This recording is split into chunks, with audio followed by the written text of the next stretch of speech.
Good evening guys. Maga ako nahiga guys, pahinga. Okay. Nagkasakit na naman ako guys. Ako guys. Yung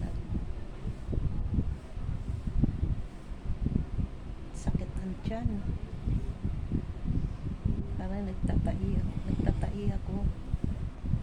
Kinain ko lang guys, garlic bread, tapos itlog. Napasama yung tiyan ko. Tapos sumuka ako isang beses.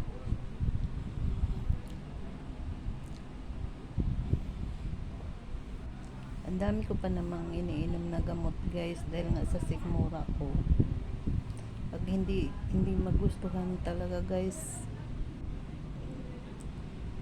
talagang nag-iiba yung ko guys, tiyan ko.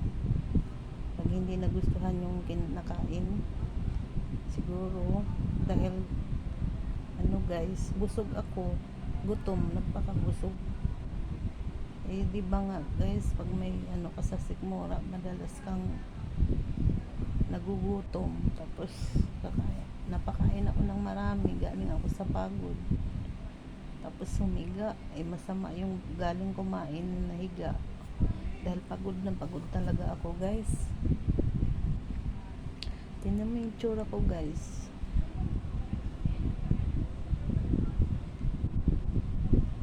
Di ba ako namutla?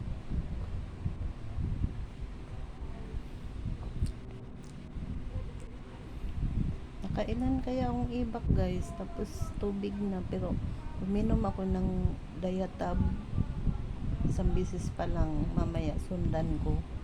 Tapos uminom ako ng Gatorade. Ay, nagkasama ako sa asawa ko guys, pinatabi ko kay hindi kami nagtatabi nito matulog guys, kay maingay ng hilik, hindi makatulog. Pagtsagaan ko na lang guys.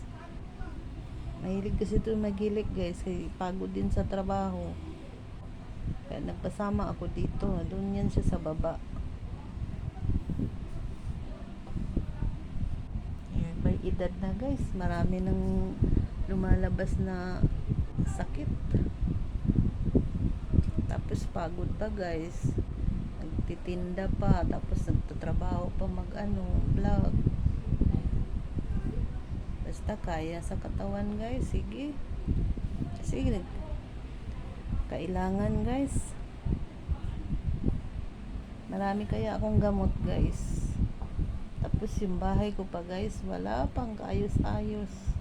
Tapos kanina kasi guys, siguro na pasama talaga yung tiyan ko.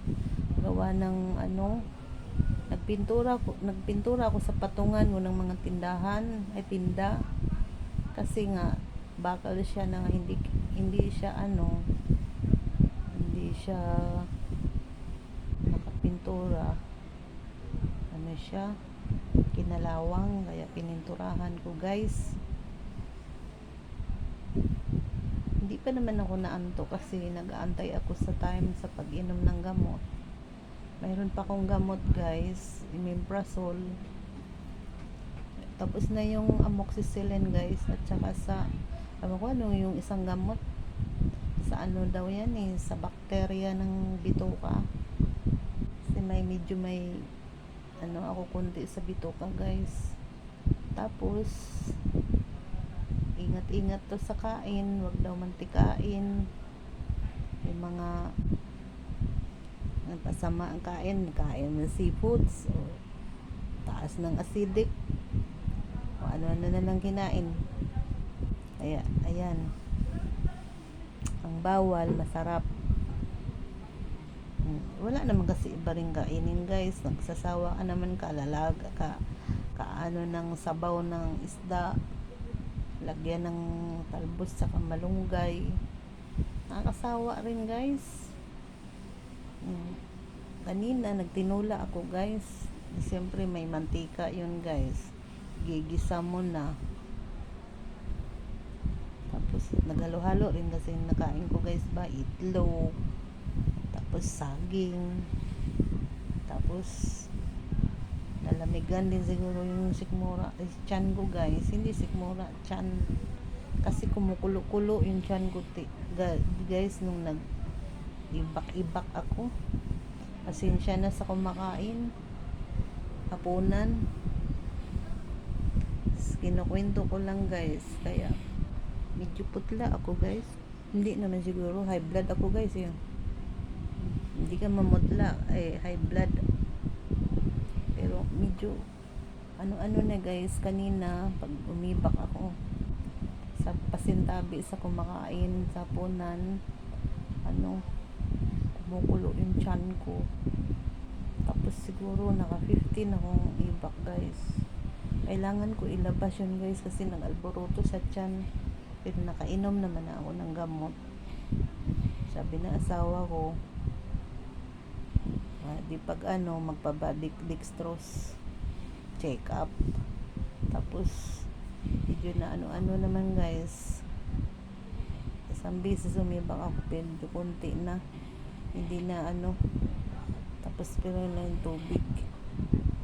Pero wala akong gana kumain guys. Kumain lang akong tinampay kaya kailangan may laman yung tiyan dahil nag-inom ng gamot. Ayan guys, ang dami kong gamot guys.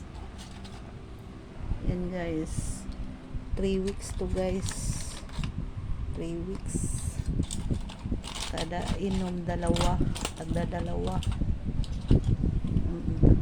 Amoxicillin lang naman siya guys. Tapos may isa siya guys, hindi ko kailangan nga dapat to guys isabay sa amoxicillin. Ang mahal guys, 40, mahigit isang peraso. Bumili yung asawa ko 28 peraso, di mahigit 1,000 guys. Kaya please tulong na lang guys. Ewan to, anong gamot to, hindi ko mabasa guys pag wala akong salamin. 3 weeks ang inuman sabay sa amoxicillin. Tapos may imiprazole pa ako. Tapos mayroon pa akong maintenance sa high blood. Lahi kasi naming high blood guys. Kaya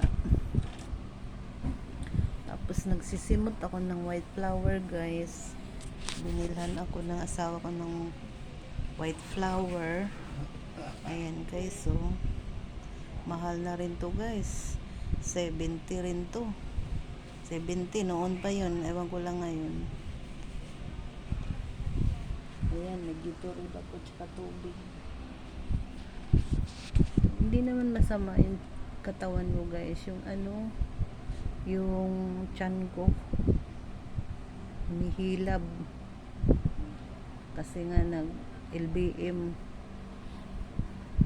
Alas 7 pa lang guys, nahiga na ako. Pero sana hindi na nga ako mag LBM kaya nakainom na ako ng gamot.